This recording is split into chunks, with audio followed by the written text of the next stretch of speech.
Dans la quiétude du quartier des Goudes à Marseille, il y a comme un bruit étrange qui résonne.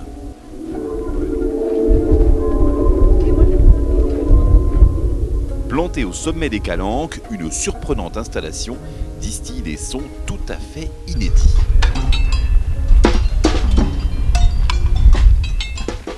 Chacune de ces structures est en fait un instrument de musique. Créé à l'occasion de Marseille, capitale européenne de la culture, ils fonctionnent tous avec le vent du large. Et ça tombe bien car aujourd'hui, ça souffle. Cette exposition intitulée Chant harmonique fascine littéralement les visiteurs.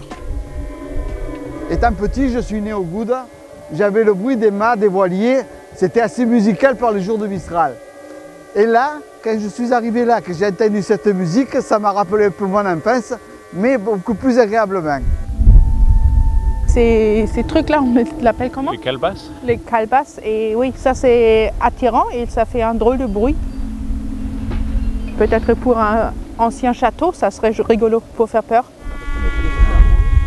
J'aime bien me perdre dans ces ambiances puisqu'on y retrouve toujours une musicalité quand même. Après, c'est sûr que c'est moins construit, c'est la nature qui construit le son, mais c'est toujours autant intéressant. Ça peut être inspirant pour des musiciens, au contraire.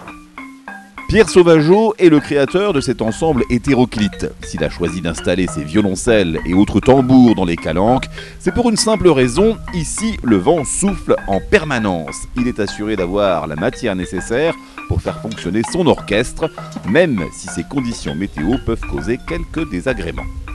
Je me pèle un peu et puis les voisins commencent à râler, mais tout va bien. Donc je fais avec, le vent là aujourd'hui souffle du sud-est et assez fort. Donc forcément le chant harmonique n'a pas le même son que quand il est du nord. C'est là toute l'originalité de cette installation. La direction du vent change et son intensité peut varier à chaque instant. La musique n'est donc jamais la même et comme dans un vrai orchestre, chaque élément est à sa place. C'est exactement comme un orchestre symphonique, il y a des grandes familles d'instruments, il y a des instruments à cordes, des instruments à vent et des instruments à percussion. Donc les instruments à cordes, c'est des cordes qui vibrent et qui vont faire résonner ou pas des résonateurs. Il y a des instruments à percussion, donc qui vont partir de moulins et qui vont percuter des tambours, des lames, etc.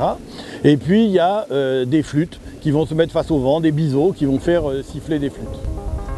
Les visiteurs adorent se perdre au milieu de cette symphonie de bruit, multipliant les expériences sonores inédites, parfois en mettant carrément la tête dans les instruments, un véritable parcours initiatique. C'est que c'est le parcours qui crée l'œuvre musicale, puisque sur la durée, on va passer d'une atmosphère à une autre, d'une couleur sonore à une autre. De même qu'une symphonie, elle commence par pam pam pam pam, elle finit par padam tam tam tam. Et cette symphonie de bambou semble fasciner les mélomanes amateurs. Grâce au vent des Calanques, on a le sentiment d'habiter dans les grandes orgues d'une cathédrale. En revanche, quand le vent tombe... Les moments où il n'y a pas de vent, souvent, sans jeu de mots, il y a une plus grande attention des gens. Ils ont les oreilles grandes ouvertes, à l'affût, au guet.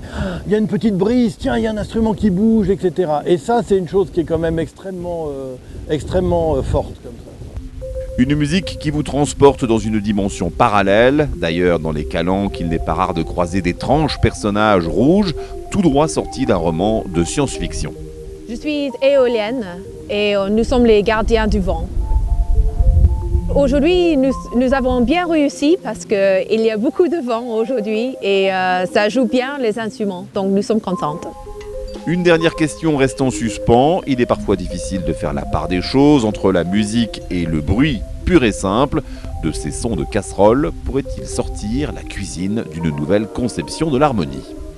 La musique des autres, c'est toujours le bruit pour les siens. C'est-à-dire que votre voisin va aimer Mozart et ça va vous casser les oreilles, ou votre autre voisin va aimer Jimi Hendrix. Donc voilà, la différence entre le bruit et la musique, c'est plutôt l'attention qu'on lui porte. Vous savez, moi j'entends de la musique simplement quand je suis au bord de la plage et j'entends le sac et le ressac des vagues, simplement qui se retirent sur les cailloux. Pour moi, c'est une très belle musique.